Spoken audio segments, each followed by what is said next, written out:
Well, good evening, everybody. I'm Patrick from the Poison Pen Bookstore in Scottsdale, Arizona. And boy, I've been looking forward to doing this program for a while now. It is a real treat and an honor to get to speak with John Sayles this evening. Sayles, as you know, legendary filmmaker, such classics as Matewan, um, which is seeming strangely contemporary now, isn't it, by the way? I'm afraid I would have hoped that things had gotten better at the border, and they haven't enough for it not to be kind of working as a contemporary movie. Yeah. Um, Brother from Another Planet, Eight Men Out, City of Hope, Passion Fish. You know a lot of his films. Secret of Ronin-ish, one of my personal favorites, Mm. set out in the Aran Islands. Lone Star, and more recently Silver City, Honey Dripper, and in 2010 Amigo. Um, and also, I want to mention your novels. I first became aware of you when Union Dues came out, Uh, and been following your career ever since very closely. And yeah, Los Gusanos, A Moment in the Sun, Yellow Earth, Jamie McGillivray, which we did a program with, you talked about this book when it mhm. first came out a couple of years ago with Diana Gabaldon. Yeah, which was really fun. Yeah, that was fun. But now, your latest book is this wonderful novel called To Save the Man, which takes place in five months, basically in 1890. Deals with the Wounded Knee massacre, and also with the Carlisle Indian School.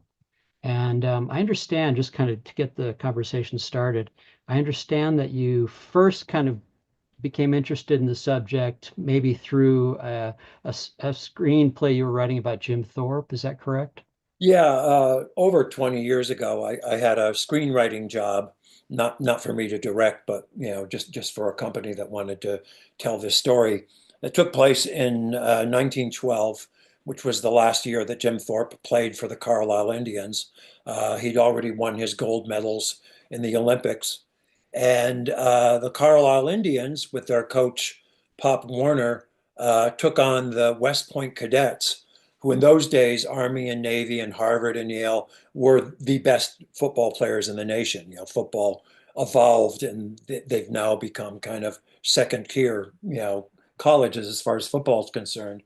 And they beat them. The Indians beat the soldiers. And despite being outweighed 20 or 30 pounds at every position, at one point, Jim Thorpe gave the hip and the knee to the cornerback on the other team because he kept tackling him, and that was Dwight Eisenhower. Is that And right? yeah, he and it was it was a huge deal for Carlisle, and it was part of the thing that kept going with his legend and his fame at the time. He pretty much started professional football. I think the Ouray Indians were one of the first professional teams ever, which was all kind of former teammates of his and kids from other Indian boarding schools. And I got it, that movie never happened for various reasons, but I got interested enough in the school that I wrote To Save the Man as a screenplay over 20 years ago. And then for 20 years on and off, we'd be trying to raise money for it. And, kind of like Jamie McGillivray, which also started as a screenplay, eventually I just felt like, well, it's such a good story. I can't just leave it there in development hell. I'll expand it into a novel. Well, can you talk a little bit about the research? Because as I understand, and maybe a little bit about the original screenplay and Mm. how you kind of went down, I'm assuming went down the research rabbit hole and kept discovering more and more material. How did it kind of evolve from screenplay to a novel? Yeah, well, one thing is a screenplay is for a movie, and movies exist in time. And so a feature film, you're talking about 2 hours, now sometimes a lot more than that, but let's say 2 hours and 10 minutes. And so you're dealing out information, both emotional and plot information in a rhythm to make it work over time. Even a book the size of To Save the Man, and certainly not Jamie McGillivray or some of my even longer books, do you read in one sitting. So Right. you can kind of forget about that idea that this has to happen right after this. You figure people are going to read until they get tired or they feel like, okay, I have to go to work or whatever they're doing before they, put the book down, and then they're going to come back to it. So you've got that difference, and then you've also got the difference that I think in a movie it's very, very hard to deal for an audience to deal with more than two, possibly three points of view. You can have a cross-cutting scene where two characters are, coming close to each other. You keep adding people and you're seeing, scenes from their point of view. And unless it's a mini series, people can get lost. Mm, Whereas in a book, I've often used this more kind of mosaic approach, right. where to really tell the whole story, I feel like, well, I have to access what a lot of people are not just seeing because they can be in different places of the story, but thinking to really understand what, the complexity of what's going on. So when you were kind of researching the book, what were some of the sources you came across? The Charles Platt Yeah, memoir? yeah. Captain Platt, Richard Platt, he was the guy who started and for most of his existence ran the Carlisle Indian Industrial School. And he wrote a autobiography called Classroom and Battlefield. And he really kind of explains where he's coming from, his philosophy that led to that motto, to save the man, we must kill the Indian. And in his case, he was a progressive in his time. The mainstream of America, of white America, just thought, well, the answer to the Indian problem obviously is extermination. The So only good he's Indian's a dead Indian. yeah, and so his idea was that in his experience, Native Americans, African Americans were just as intelligent, had just as much potential as white Americans. What was holding them back was their culture. And in the case of Native Americans, it's because the buffalo were dead. They were on reservations where they didn't have the expanses to go hunting and gathering and support themselves anymore. And they were just going to, die on those reservations if something wasn't done. And what he thought had to be done was to lead them down the white man's path. And that meant leaving behind, in fact, killing their language and their culture. That was dragging them back into a place where they couldn't survive. So he was a source. We were talking before about when an early ethnologist. He was kind of like the second big guy after Franz Boas, named Mooney, who got interested in Native Americans, spoke Cherokee fluently, and he eventually decided, well, this massacre that happened at Wounded Knee, I'm going to talk to everybody I can find on both sides and see what led to it and what actually happened on that day. He was very useful. Um, at some point, the Carlisle barracks are now the Army War College, and in 1917, the school just stopped. It depended on government funding. Every year, Pratt had to go and speak in front of Congress, like for Howard University or Gallaudet, the University of the Deaf. And they decided, we're not going to bother. We got a world war, coming up. We need those barracks back. And over the years, they just kind of forgot about the Carlisle School. And then at one point, they realized, oh, we have all these boxes of documents. And they came to Barbara Landis, who was the head librarian at the Carlisle City School, a library, and just said, can you take these? We're going to lose them. And she looked into it and realized these are really valuable historical documents, started organizing them when computers came in, started digitizing them. And, that happened in those 20 years that Wow. I started researching. And so all of a sudden, there's a very, very good website that she started where if you have the name of a Carlisle student, you sent it to them and they can send you back every time that name appears. So you can kind of figure out, oh, this person came in then, they may have run away and been punished, and then they graduated or ran away again, or were sent home on this date. And here's every time they appear in a photograph or the school papers, which were very important at Carlisle. The Those Indian helper, newspapers, pardon? the Indian helper. The Indian helper, and there were a couple different ones. One was more Pratt's thing to talk to the world and sell his idea. One was the student run. One of the trades that they taught there was printing. And Mariana Burgess, who ran the print shop, her father had been a journalist and a printer in Pennsylvania. They were Quakers, and at one point he was the Indian agent for the Pawnee, kind of tragically, as it turned out. So she had grown up partly on a reservation, but she had these very proper Quaker lady ideas about comportment and Mm, what white people should be, not just what Indians, if they were going down the white man's path, should be. So she, finding stuff written by her. She had these little inserts in the school paper from the man on the bandstand, who was this mhm. mysterious sees all, knows all character.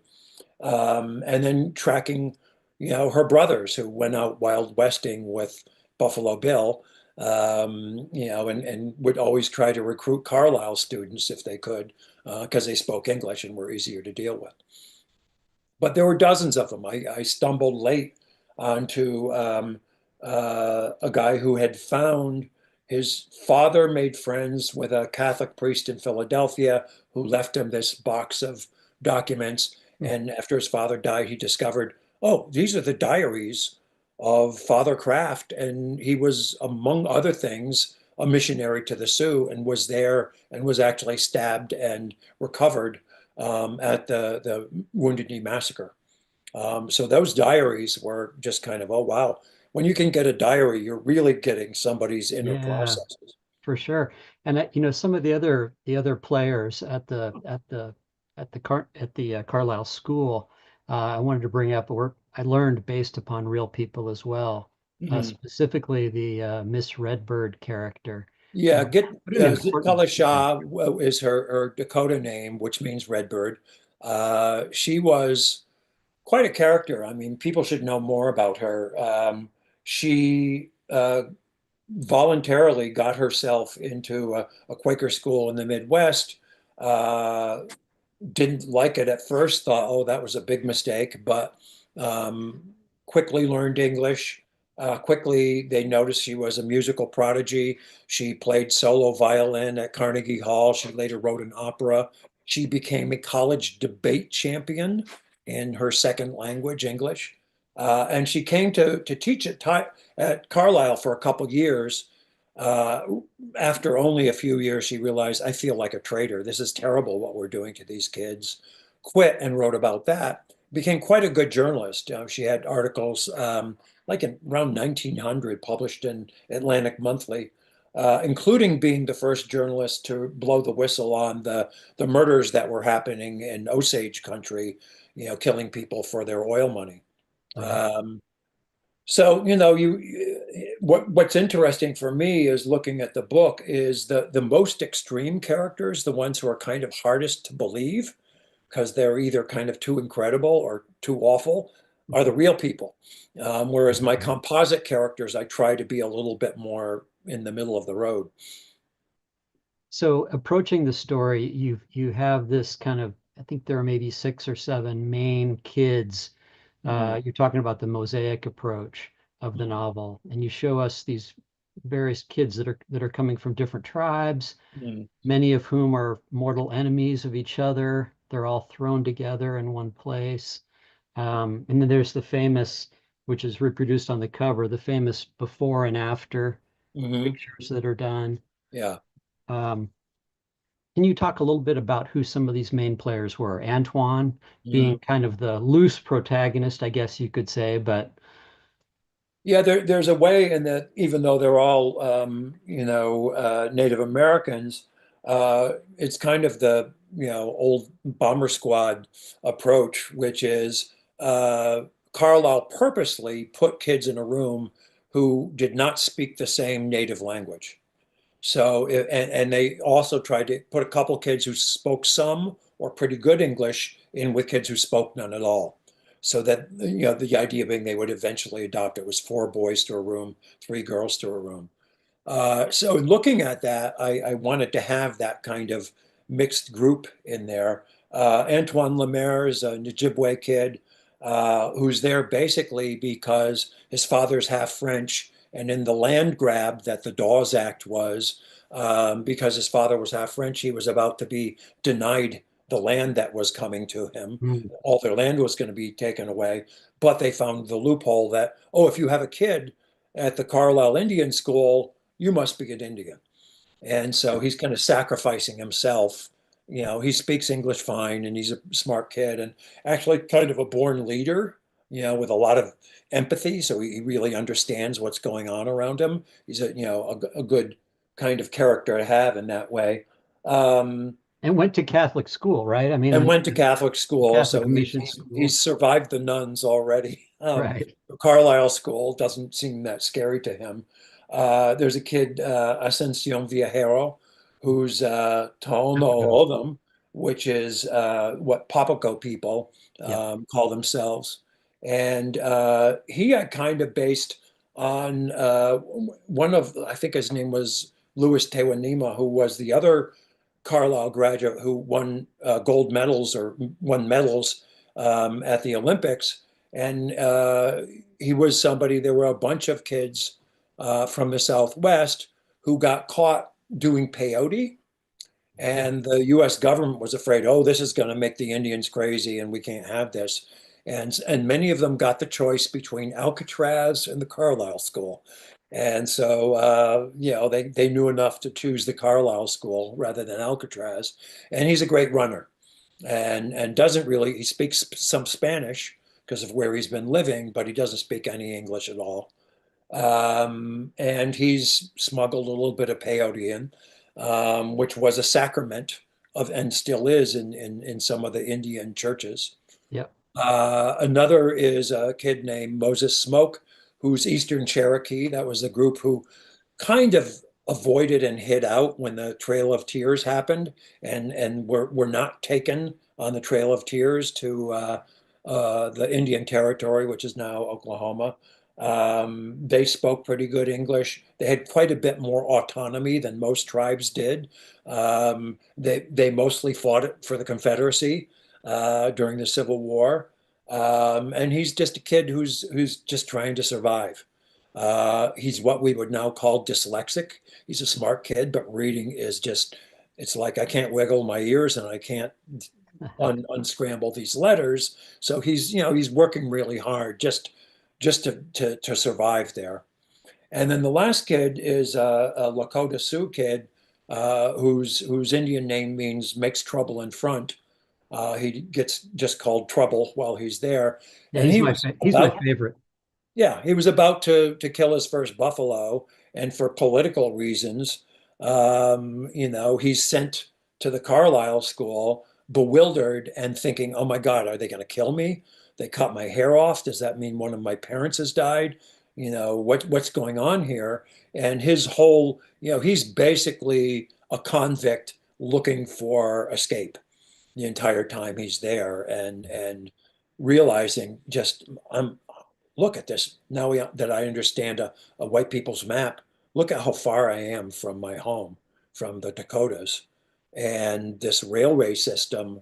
I had never been on a train. I might have seen the tracks once before, but one train won't take you all the, you have to keep changing. And Yeah, so he makes friends with the guy who runs the stable where he works, who's one of those railroad enthusiasts. And, he's always kind of, saying, oh, what connects to what here?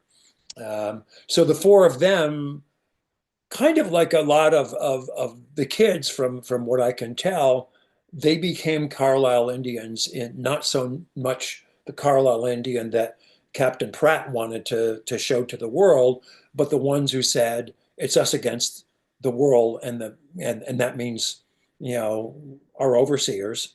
If we speak sign language, we're going to share information that we couldn't dare to speak in English. And so you have Antoine in this. Uh, he's he memorizes the Longfellow poem, uh, Hmm.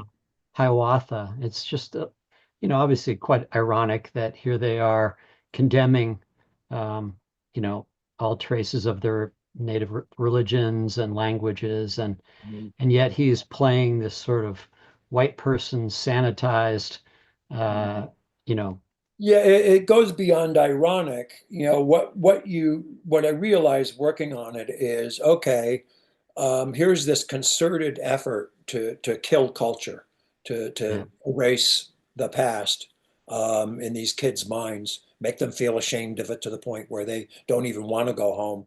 And at the same time, there's this new narrative that's being built by white people, and it's kind of all Indians are kind of the same, which of course they aren't. Somebody who's from Alaska is going to have very, very different kind of life and beliefs and stuff like that than somebody who's a tribe from Florida. And so you get these romantic things like Hiawatha. You get these pictures of Carlisle kids, for some pageant dressed as pilgrims next to other Carlisle kids dressed in, you know, not the garb that Eastern Indians would be wearing at Thanksgiving, but right, somebody right, had an old headdress around. Um, and kind of the prequel to the American Western movie, which was the right. Buffalo Bill kind of Wild West shows, which were a lot of Indians whooping and surrounding wagons and, not a lot of talking from them. Um, That whole period is so fascinating mhm, because, I mean, if you think about, and one of the things I really wanted to dig into about the book was that, journalism plays a huge role in this book, mhm, as you talked about in shaping the narrative, shaping public perception. mhm, Um, but it's just so incredibly fascinating that, I mean, here we are, 1890, what, 14 years before this was the Bighorn, Battle of mhm, the Little Bighorn. And then what would you say in the decade after that to the 1890 was this wholesale slaughter of the great buffalo herds of the plains? mhm, This attempt to just destroy their entire way of life mhm. and how quickly it happened. Well, it happened quickly, partly because of the railroads. Yeah, It was creeping forward. My last book, Jamie McGillivray, deals with the Lenni Lenape people, the so-called Delaware Indians. There were Delaware Indians in Manhattan, and by the time in the 1770s, when I picked them up in Jamie McGillivray, they're on the banks of the Ohio, and they're being pushed further and further and further. But then once the railroad really gets started, it really speeds up.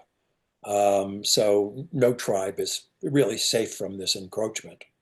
Um, I think the role of the press, and the more that I read of the press of the time, and almost all of what you read in the book is verbatim, um, was just as culpable for the Wounded Knee Massacre, if not more, than the U.S. Army. They were sent out by their editors from all over the country to go to the Sioux reservations. There were about 5 of them at that time, especially to Pine Ridge, and fan the flames. Only 10 years later is that famous incident where William Randolph Hearst sends Frederick Remington to draw pictures of the Cuban revolt against the Spanish, and he wires from Havana, there's nothing happening here. And Hearst writes back, you supply the pictures, I'll supply the war. Well, wars were good for circulation. And if nothing was happening, you had to fan the flames. It's like right. today's press with the Situation Room and all that kind of stuff. The old newspaper phrase: "If it bleeds, it leads." Yeah, And yeah. if it's not bleeding, make it bleed, or pretend that it's bleeding. So you get one of my Lakota characters reading an editorial by L. Frank Baum, who later created the Oz books, who was a progressive in many other ways, uh, saying, just blankly, extermination Extermination. is our only policy. That's what Right, we have to do. right. They don't include that in his press package, do they? No, no, it's so tough. It's why it's so complex, Yeah. because there are people like him and Captain Pratt who are such a mixed bag of people who think they're doing and saying the right thing. And then there are the people who are just criminals. And unfortunately, because the spoil system was still there. It looks like we may be going back into it, because the president is taking away the idea that there are, bureaucrats who exist outside of political parties. Mm. Back then, every time there was a change from Democrat to Republican in an election, whether on the state or national level, every Indian agent got erased and a new one was put in. So the guy at Pine Ridge, Royer, was a dentist, a local dentist, who just helped in some campaigning, for the side that won, had no experience with Native Americans, no experience of running anything except a dentist's office, and was terrified of Indians, was paranoid, and just like the week he got there, he started calling for For federal help. troops. Right, right. So well, first of all, when did Carlisle actually start? We're in 1890. Yeah, it started in the late 1870s. Pratt had been a military man most of his life. He'd fought in the Civil War, was just disgusted by the slaughter, was in the so-called Indian Wars, and was the commanding officer of both Buffalo Soldiers, African American troops, and Indian scouts from various tribes, and came away from that, feeling like, well, now that I know them, these are people who, they're smart as me. They Right. just don't live in the same culture. And then he was given the job of being the kind of transport officer and then warden of a bunch of Indians from 5 or 6 different tribes who had jumped the reservation and had raiding parties, and they were arrested. And oh, we'll get them away from their people, sent to St. Petersburg, Florida, to basically a Spanish dungeon, Was that Fort made in the Marion? 1600s. Was that Fort Marion? Is that Yeah. Yeah, where and Geronimo his what he band? found right away was, oh, I see what they want. They want these people to die here. There's these, Yeah. kind of just like torture chambers, these dungeons, under the edge of the walls. And he said, well, I'm not going to put them down there. I'm going to put them up on the edges. I'm going to get rid of these awful, American soldiers they've handed me, like the worst of the worst. And within the year of taking them there, he had them in uniforms, which they were warriors, and they kind of felt like, okay, now we're making some progress here, policing their own perimeter, doing various, learning various trades, making money, and actually getting to go into town and spend it. And I think it was like 16 or 17 of the younger men who weren't married, when they were finally released from that, said, we want to continue down the white man's path. And that was the core of the people who came up with him to the Carlisle barracks, which had been destroyed by Jeb Stuart on his way to Gettysburg, and restored them and turned them into classrooms. Okay, that's fascinating. So then let's talk a little bit about Wavoka and about this kind of thing that's happening out in originally in Nevada, right? Mm-hmm. The appearance of this Messiah figure, which of course leads us up to the ghost dance. Mm-hmm. Um, tell for the people who aren't familiar with who he was, Mm-hmm. when you started researching, were there some, did you find anything that surprised you that you didn't know? Yeah, I did. I thought he was a much more traditional Indian to start with. He worked on local ranches, in Nevada. I forget, the guy who owned the main ranch, he took his surname. I forget what it was, Yeah, it but was he's like Wovoka, also known as Jack Wilson. Jack Wilson, So the white people said, "What's Jack Wilson up to?" He he died during an eclipse of the sun, revived shortly after the sun came out again, and said, "Well, while I was gone, I talked to the creator of all things." And he said, "Our long suffering is over very soon, and you can help it be sooner if you do these dances, sing these songs, chant these chants, um, and give up all the things the white man has brought us, like metal and their weapons and their liquor and their clothes. Um, the earth is going to open up and the white people will be swallowed up by it." This And great this upheaval idea he talks about. spread eastward from tribe to tribe to tribe to tribe. And, we were talking about Mooney, the ethnologist, in his writings, he says, well, this is not new. You know, there was the Shawnee prophet who was Tecumseh's brother. There was a prophet in what was then New Mexico territory when the Spanish were there who led a Pueblo revolt. There have been these people. In 10 years, there's going to be the Boxer Rebellion in China, very similar. And then he said, and then we go back to, the Old Testament, and there's Jesus saying there's going to Yeah, be a day of reckoning.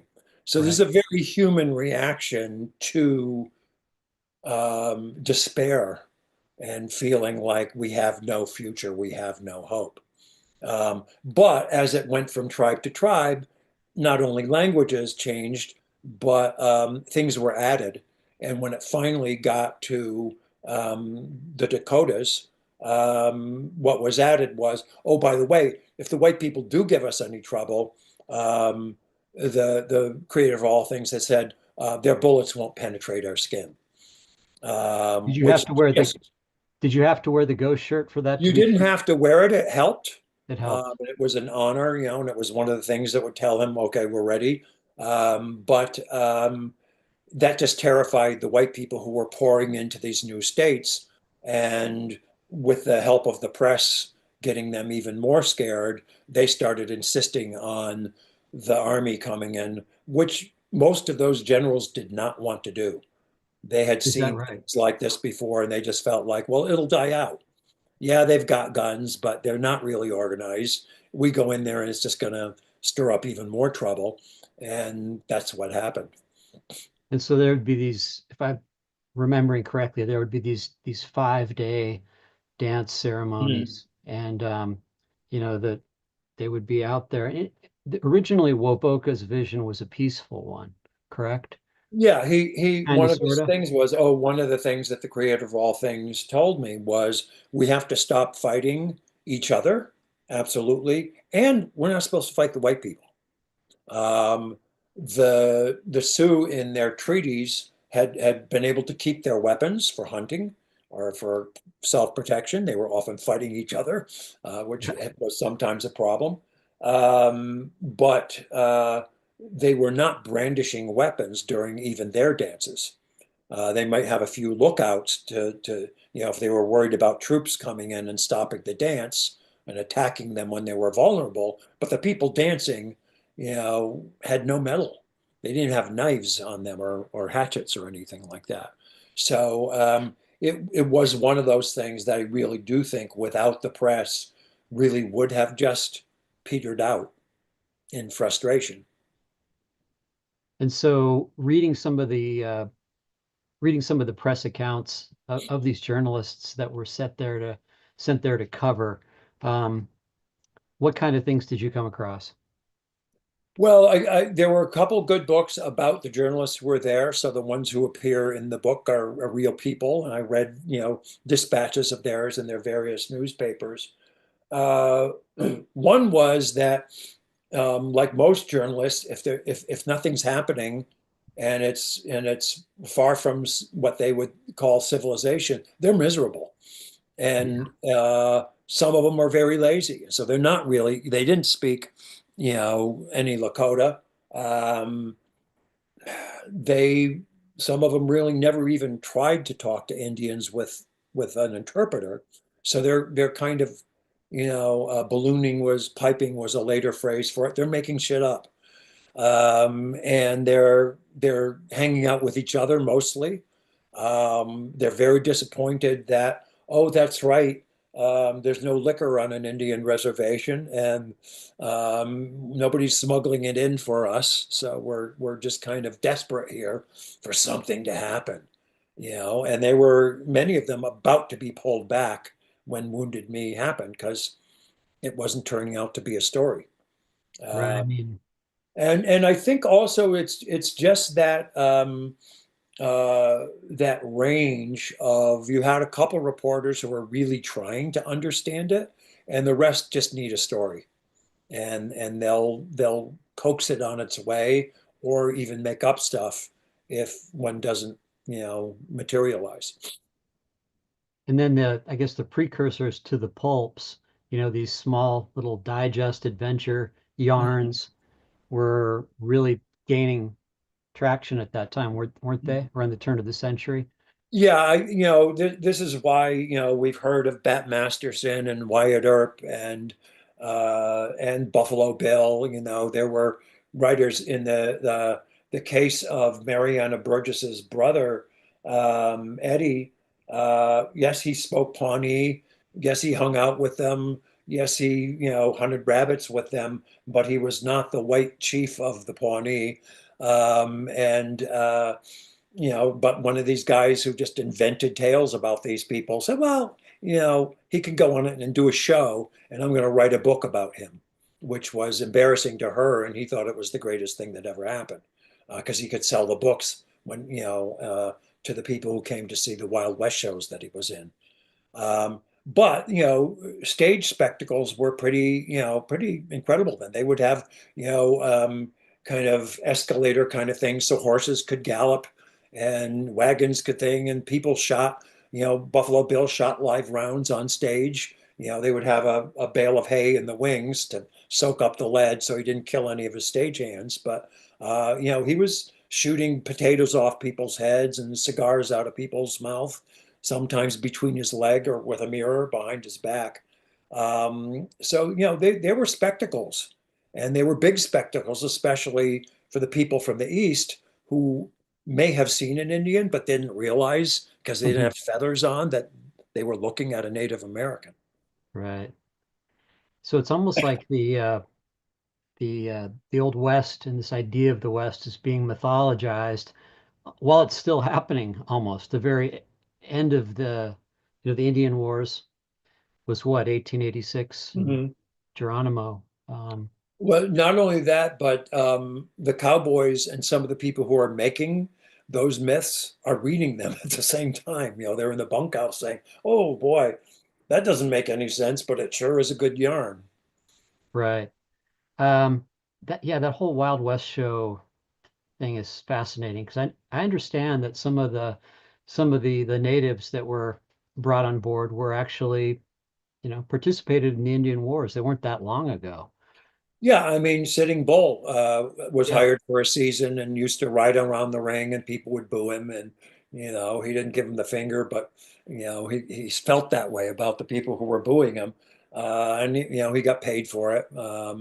Geronimo was in carnivals and Wild West It was shows, in Teddy and Roosevelt's inaugural parade. Did you know that? yeah, yeah, yeah. Yeah. Amazing. And some of the younger guys who had been warriors were great riders and shooters of arrows from horseback and stuff like that. So they were very much in demand, and it was like, okay, people are dying of tuberculosis back on my reservation. They're paying pretty good wages, and I get to go all over the place, and you got extra money if you brought your own horse.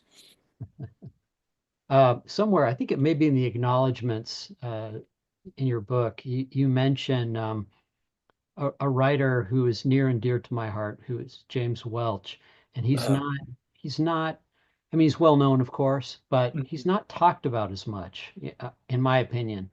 Yeah, he died fairly young, so he didn't get to write many novels, but he's just a terrific, Winter in the Blood, The Indian Lawyer, Death uh, of Jim Loney. The Death of Jim Loney. And then what's the one with Crow in it? Fool's Crow, Fool's Crow. which is just an incredible book and terribly, terribly sad because it's Yeah. well researched and just what happens to the people in it.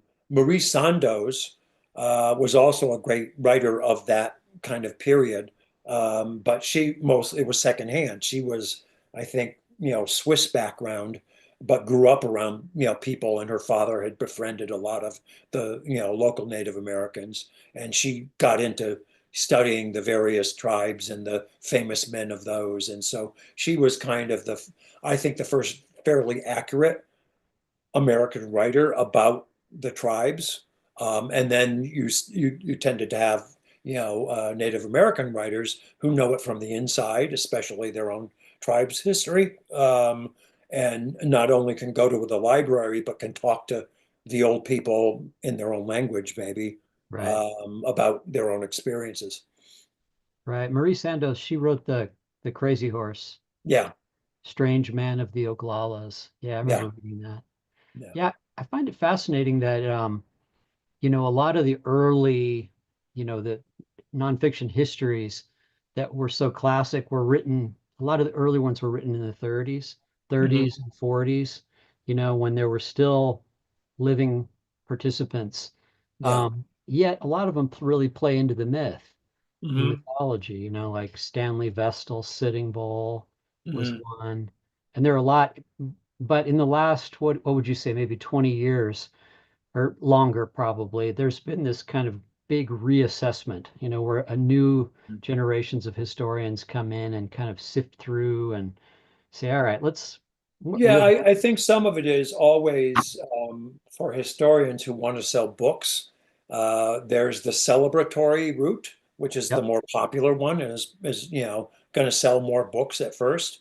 And I think starting kind of around the time of the civil rights movement in the '60s, D. Brown. there was this feeling like, well, that kind of sounds kind of fishy. I remember reading Bury My Heart at Wounded Yeah. Knee, which was a huge thing. I was somebody who I got to go to college, but I never took a history class. And the history I was given in high school, I already distrusted, and thought, well, that's a nice story, but I don't think that probably happened. But reading that book, where each chapter is kind of a different tribe's confrontation with the white people coming from the east and trying to move them back or out. Um, After each chapter, I just felt like, well, I've seen this movie.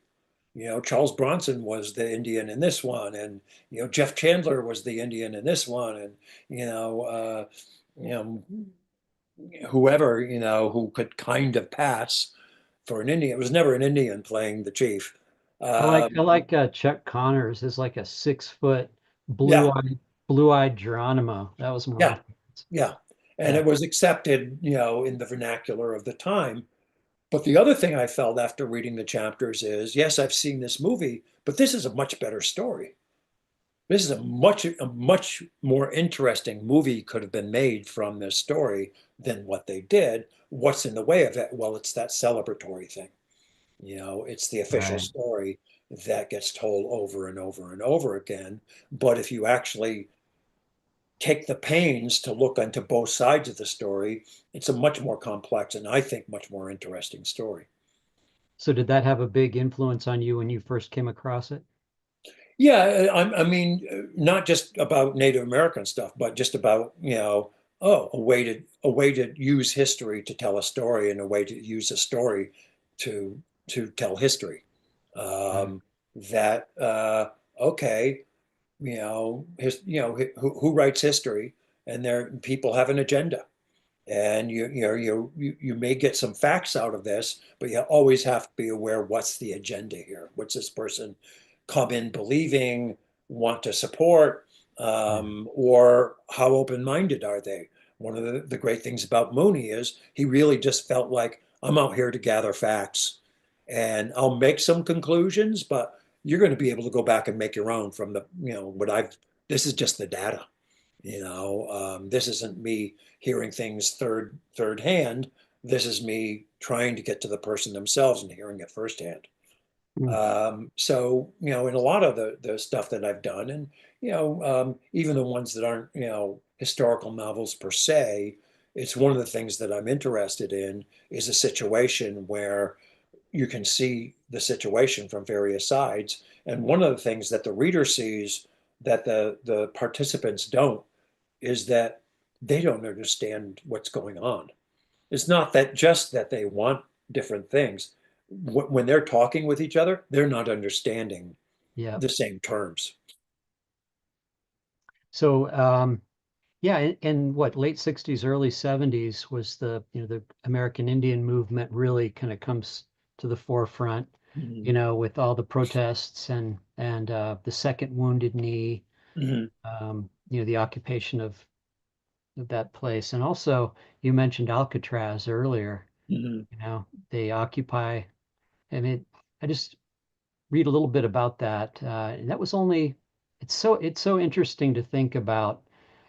This isn't too far back, folks. You Yeah, know, yeah. I I mean, mean, certainly within my lifetime.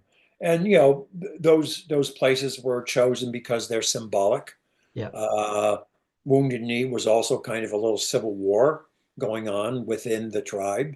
So there were Native Americans on the other side, who were kind of political enemies of the people who occupied it. Um, a lot of it stems from the fact that treaties, especially treaties with Native tribes, uh, even if they're kind of considered laws, um, it's a law of convenience so far by the government or the states who made those treaties. So when it's inconvenient, meaning, oh, we gave them too much land, or, oh, they discovered oil or any other valuable thing on that land, yeah, um, they're kind of ignored. I think we're all seeing that, law is not a solid thing. Who's in power to enforce that law, to use it as a protection for people or to use it as a weapon to get what they want. So, a lot of what was coming in the American Indian movement at that time was the energy of the civil rights movement. Why not us? We got some grievances here too, and right. a lot of them are about land. But let's just, if you can get on TV, maybe people will pay attention to you. Yeah. Well, boy, I have so many things I want to ask you. I love how the book starts with this little prologue of Antoine and um, and this Polish kid, Mhm. Emmy, in a train. It's not a spoiler. It's the first thing that you see in the book. I Right, mean, you pick it up later at a very key point, right. but that whole element of the Polish kid, he's like, well, we're screwed too. The Irish were getting screwed. There are all these Mhm. immigrant groups that were getting demonized, and Jimmy and Antoine have this little bond where they have a great discussion Mhm. about these things. Yeah, I mean, some of that was from the screenplay, and that was a kind of way to couch the screenplay as a story that Yeah, Antoine is telling about something he's gone through.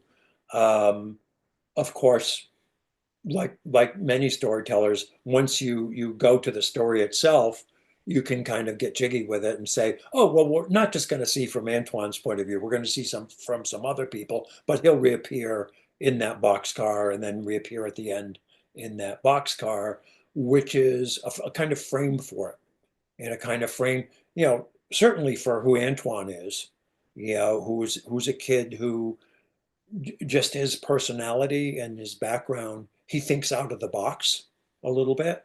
He can kind of in a human way see bigger than the little incident. Uh, there's also this long tradition in many of the tribes of adoption, of adopting people. And yep, so one of the things that, when the casinos came into play, and all of a sudden, oh, it might be financially sound, idea to be an Indian, is tribes had to figure out, okay, a lot of us are mixed with other races now, whether it's African American or white people. How how Indian do you have to be, and how do we define that? Yep. So if a person who is two-thirds white in terms of blood quantum, but has grown up on the reservation and lived within the tribe their whole life, can they be aced out by somebody who's, 50% by blood quantum, Exactly. but for generations has lived in Minneapolis or some other place, and people didn't even know they were in India? Um, I'm going to take some questions, but I wanted to ask you the key thing from the book.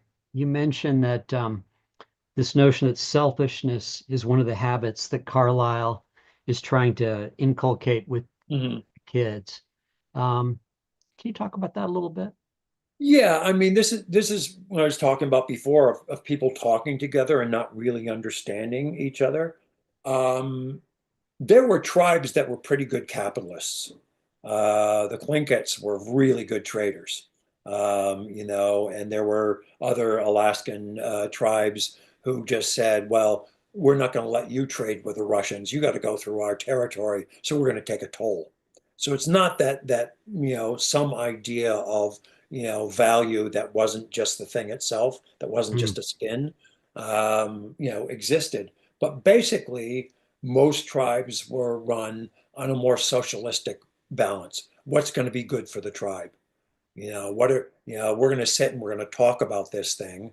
And if you want to stay behind, you can. But if the rest of us agree, it's time to move to the river to take advantage of the fish or whatever, and get out of this colder mountain air. That you can stay, but we're going.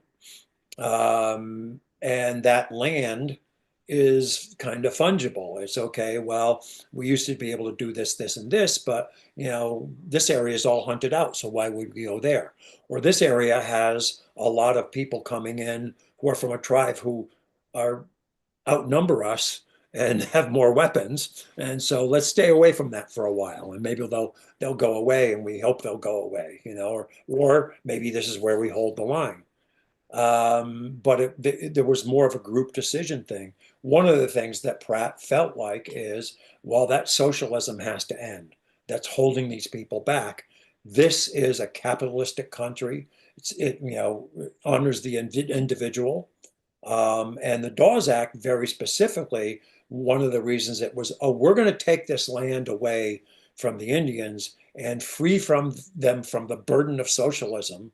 And one of the things is we're going to give them back, maybe even more than they had before, 16 acres for the head of a household. But they now have to pay taxes on it, and they may not be able to come up with the cash to do that. So they may lose the land, and they can sell it. An individual can now sell land, which a tribe member could not have done.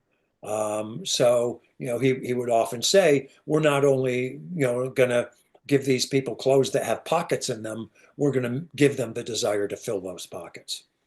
But what it meant for the people who were clamoring for the Dawes Act was, oh, pretty soon we'll be able to buy, those Indians are going to fail at farming. It's not their gig, and we're going to be able to own that land because they're going to want to start selling it to us. right. Um, so in one of the stories I was reading, they mentioned that the Carlisle Indian School, that were some it was kind of like a concentration camp for some kids, but like Harvard for another kid, I think was the Mm. way they put it. And you don't really seem to take a position either way, particularly, or you just show us what was happening. Yeah, but if you look at the record, uh, there were people, Ojibwe people, some people from the various tribes of the Iroquois Confederacy who sent 4, 5, 6 kids there, Yeah, over a 15, 20-year period. So the kids must have come back and saying, yeah, well, they had a lot of rules and everything like that, but yeah, it probably is a better education than I would have gotten if I stayed here. Um, Whereas there are other kids who were there because their parents were lied to, they were forced to. Um, I did a panel thing with Brenda Child, who's a Ojibwe, teaches at University of Minnesota, American history and especially Native American history. And she was saying, well, some people were sending their kids there because it was really dangerous where they were, either from war or from communicable diseases. They felt Right. like I'm going to save my kid by sending him away from this very awful disease-ridden place that they are. So, it really is, a lot of institutions can be that way, is that depending on what you bring there and your skills when you come there, you're going to do better. But if you throw somebody in who's totally new at it, it's going to be rare that somebody, like my character, Clarence Regal, Yeah. just is very good at academics and realizes, okay, I'm going to not just survive here. I'm going to do really well because then I'll get to do a lot more of, I'll have a lot more autonomy. In fact, they trained him so well that he escapes us successfully instead of the usual Yes, failure. that's right. Yeah, so I mean, just briefly also about the structure of the story of the book. It unfolds in four main chunks with a Mhm. little bit at the end. Um, and for the people watching, I mean, we see these kids learn about what's going on out west. They hear Mhm. about it, uh, and the massacre, and things kind of build to a breaking point. So that's uh, not a huge spoiler there, but Yeah, it's the last couple months of 1890 and the first couple days and weeks of 1891 to kind of lead up to the Wounded Knee massacre. And one Mhm. of the I was thinking about what's the pressure on these kids? What are they hearing from home? Right. And they're trying to survive here, but a lot of them are pretty incommunicado. If they didn't have English before, they're laboriously writing a couple sentences, sending it back, and it will be read by the Indian agent, probably through an interpreter to their families. And I've done a lot of projects about soldiers overseas writing back to their families. Usually it's I don't want to worry them, so I am fine. How are you? And Yeah. that's all they're getting back from there. But the kids at the school, now that they can read English or came there reading English, uh, there's the kids in the print shop who every day are getting the Carlisle paper and they're getting papers from Philadelphia and they're getting these scareheads about what's going on in the Dakotas. And, the largest contingent of kids there were Sioux kids. And so this is my family who's going to be in the crosshairs of whatever goes on there. And um, you're punished if you get caught speaking your own language. But if you speak sign language and the teacher turns their back, any of the other Plains kids can understand. So when Sitting Bull gets killed, it just goes through the school like that, without appearing in a newspaper yet. And that's kind of the little thing that kind of tips off this powder keg effect, right? Towards the Mhm. end of the book.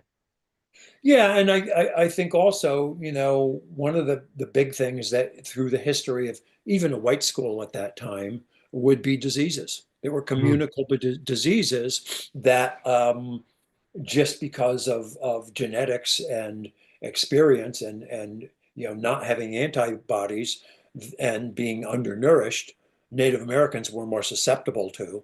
So when there was a scarlatina epidemic or tuberculosis or diphtheria, it would hit them even harder than it hit the white people. And there were no cures.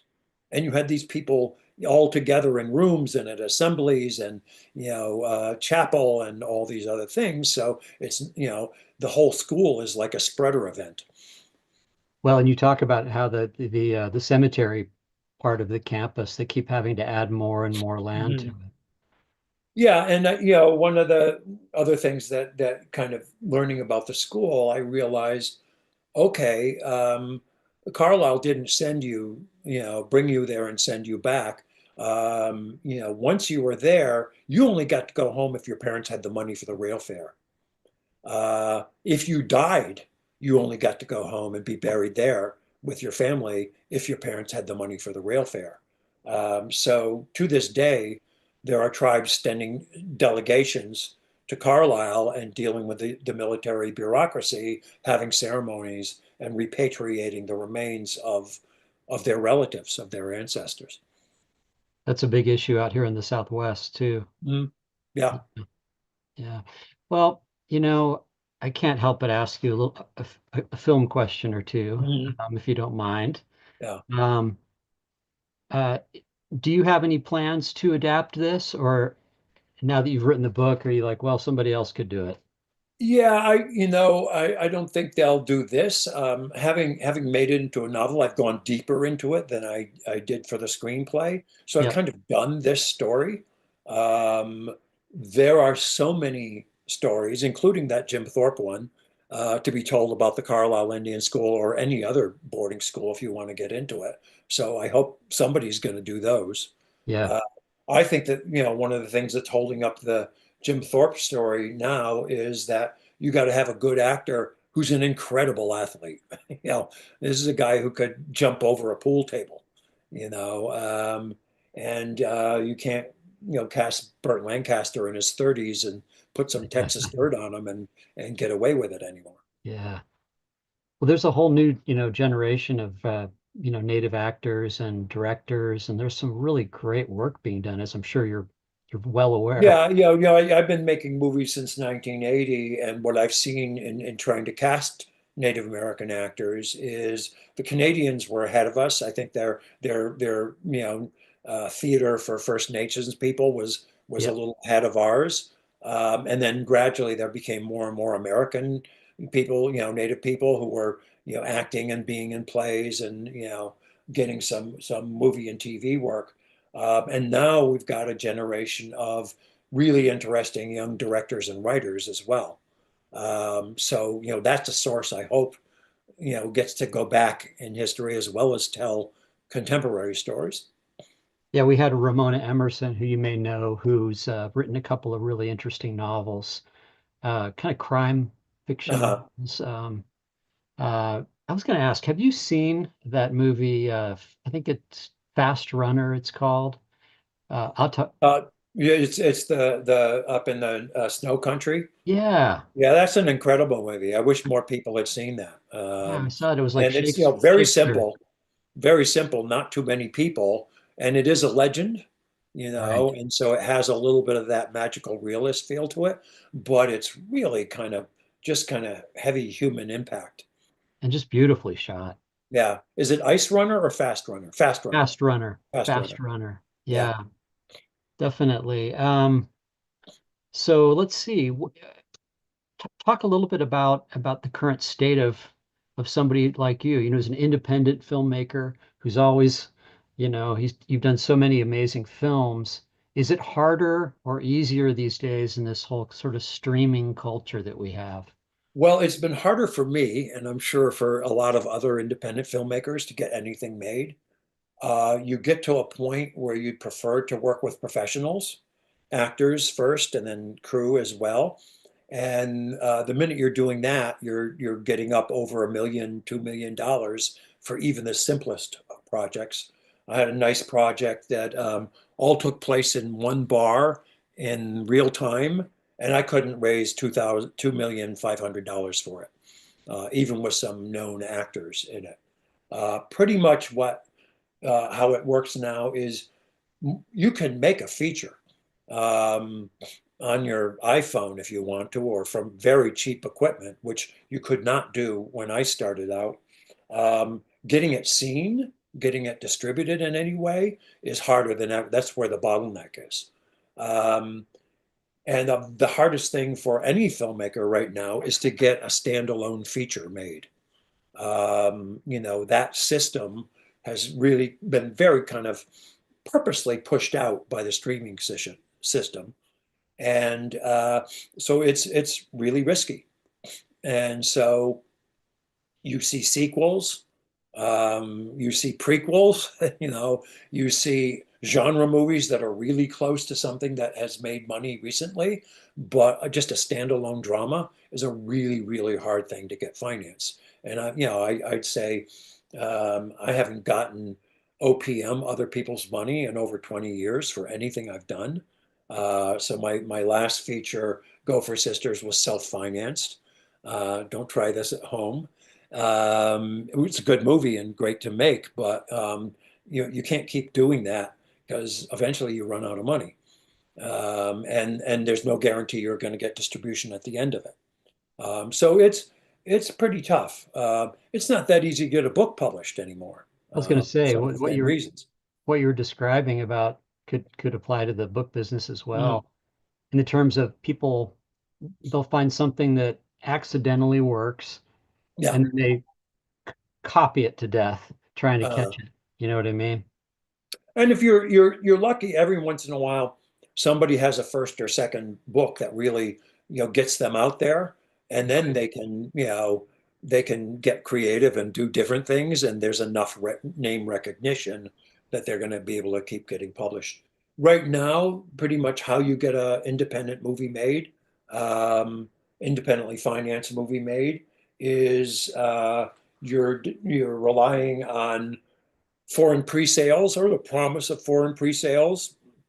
There are people who put together these packages and they know the genre, Mhm. they know who the director is, they want to know who's in it and how much is it going to cost.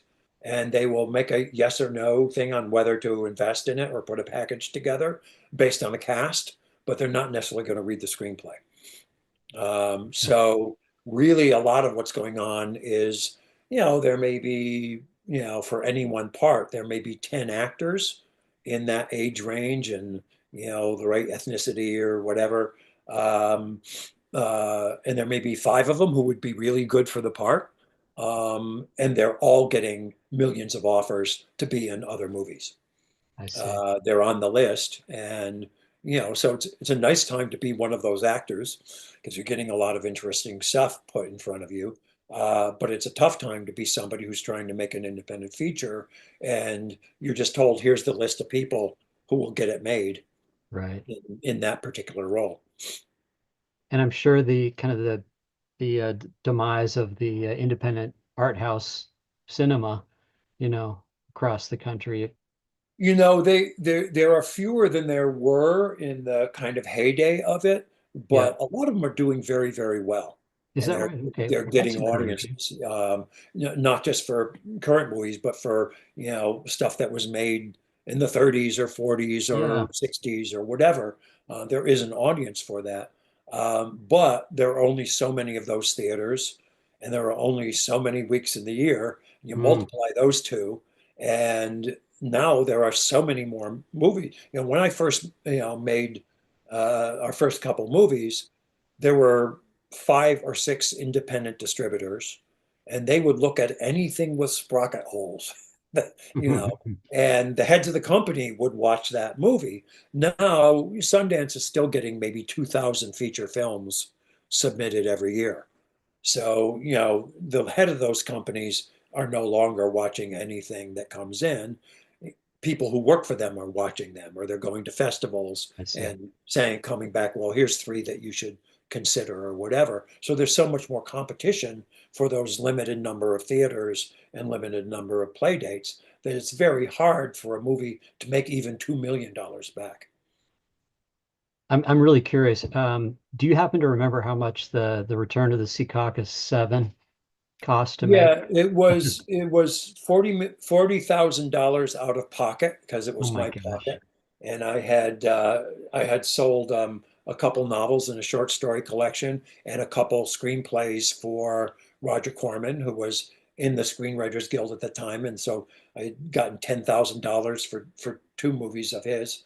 Um, and then the distributor picked it up and gave us another $20,000 to blow it up from 16 millimeter to 35 millimeter. So I would say $60,000 out of pocket to actually make the finished project. And then you spend more money trying to distribute it and all that. Um, that was with actors who were on the cusp of joining the Screen Actors Guild, and the same with the technicians. We had a 7-person crew. Mm, Um, so people are still making movies like that, and some of them are good, with pretty good actors who, will soon be in the Screen Actors Guild, and pretty good, technicians who will soon be in a union if there's enough work for them to want to stay in the business. Yeah. Um, the next movie was also in it was a couple $100,000. Um, but as I said, the minute cost of living goes up, so of course that would be more in today's money.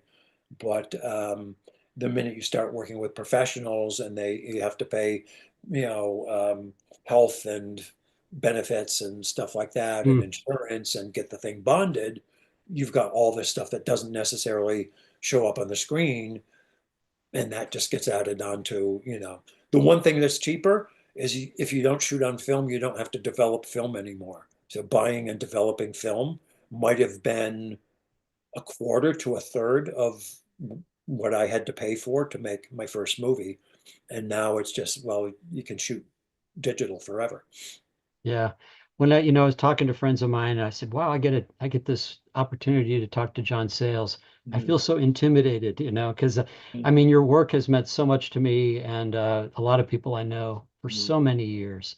Thanks. And it's wonderful seeing, Matewan, and I think Lone Star has been the Criterion Collection has Yeah. included those. That must be very gratifying.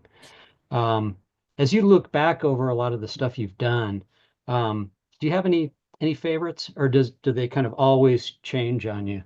The movies themselves, no. The experiences, there are favorites of those. Making Matewan was really special, mostly to be in and work with the people in West Virginia.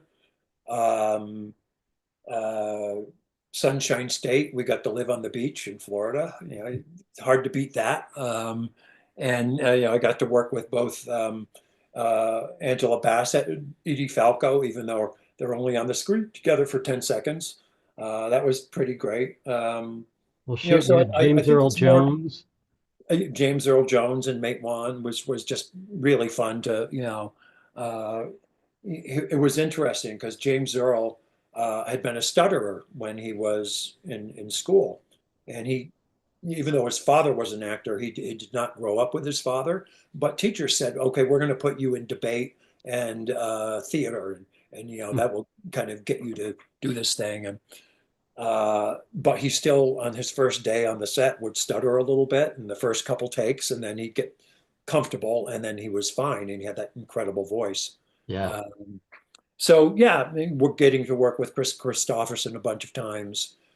Just that's a lot of when you write a novel, it's just you, and you're making the characters eventually become kind of Philip K. Dick was asked once while he was so prolific early in his career, and he said, "Well, I'm a hard guy to take along with. I needed the company.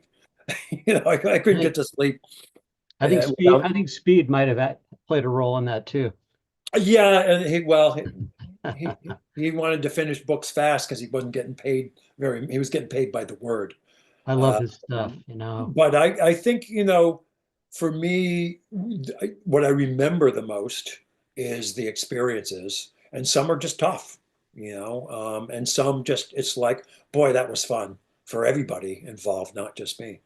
How about Ronin-ish? I mean, that's a magical movie. Yeah, that was an interesting one in that it was the first time we just realized we're not going to know almost anybody on the crew or the cast, So we came there with nobody picked. We worked with John and Roz Hubbard, who are great casting people, and they helped us put together the cast of it. Um, I think we brought Haskell Wexler and Scott Sakamoto over for the camera team. And the rest of it were all people we picked up, in Ireland, England, Scotland. At one point, one of the Irish women in our office said, "Well, this is the first time I've worked on a mixed crew." And we said, "There's no black people on the crew." And she said, "No, Irish from the north and the south working together." And it was, they had not been working together, and that kind of set a nice precedent for other movies made after we left. Um, but we were in Donegal.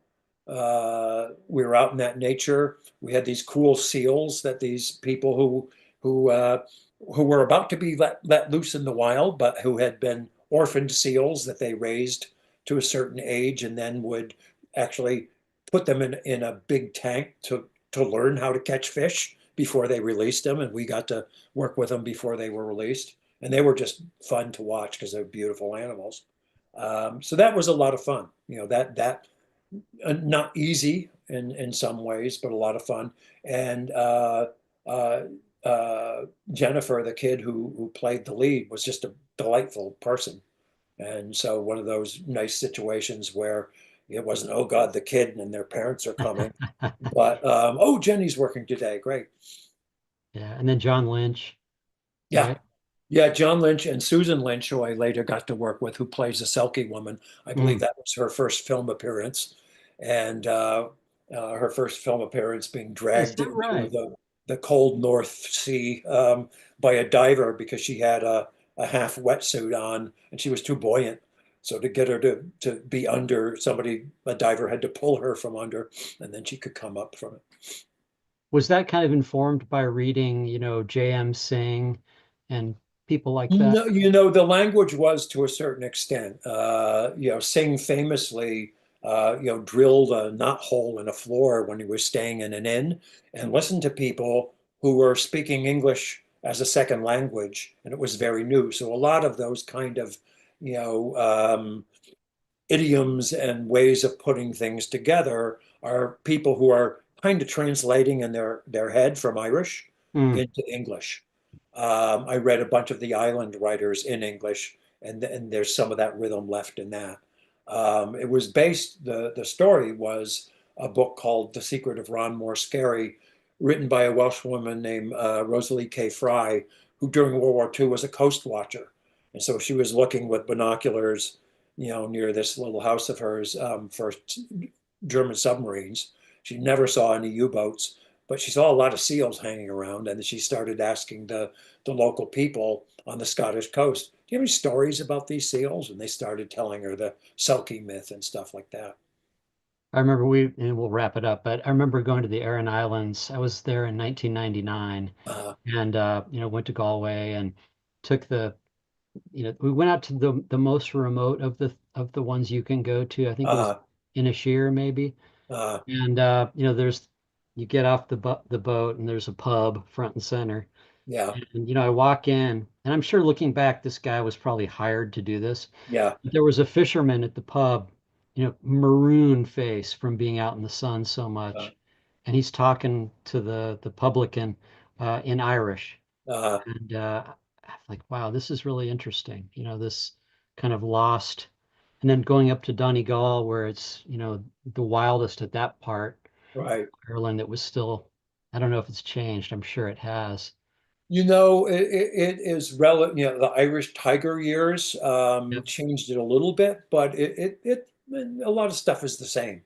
The one thing that's actually nicely different is it used to be, it was part of the Republic, but it was considered, this is the no man's land where nobody messes with each other between North and South. So it was kind of a refuge for everybody. We're going to get over here, get along here and make money from the German tourists. Hmm. And because things have calmed down between those two countries, I don't think there's many refugees, from the Troubles living there as there used to be, except people who fell in love with it and decided to stay. Well, thanks for indulging me. And do you have any film projects in the works that we should know about? Yeah, we're getting very close to being funded to shoot a Western that I wrote quite a while ago. I think we've been trying to, get this thing made for about 7 years, and it's come together and fallen apart a couple times for money reasons. Um, it's called I Pass This Way, which is the book was written in 1920, the novella by a cowboy turned author named Eugene Manlove Rhodes.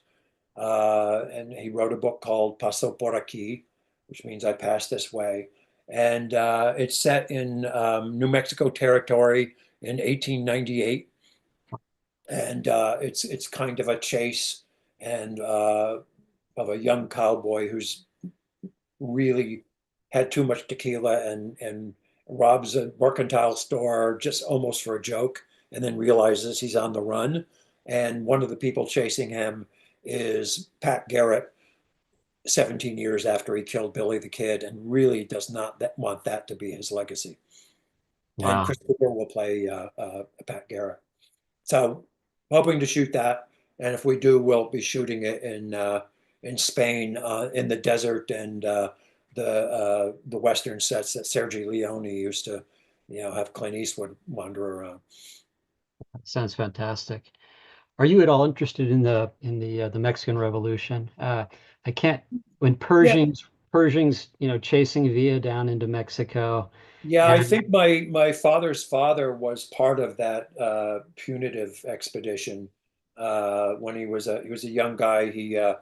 I think he left home very young and became a horse handler for the cavalry who went down there and didn't do very well running Pancho Villa down.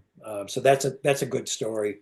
And then the revolution itself has a million stories. oh And yeah, there were some very, very good movies made in the early talkie days in Mexico about them, about that stuff.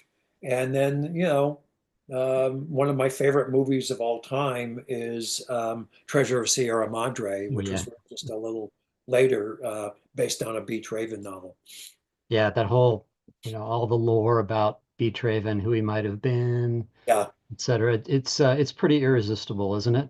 yeah, yeah. Yeah, my great great grandfather was down in Fort Huachuca at the time of the punitive expedition. Uh, We we don't have any, evidence that he participated in that, uh, but it's just fascinating stuff. And the fact that Villa hired a film crew and yeah, recreated his battles, right. is kind of the telling detail.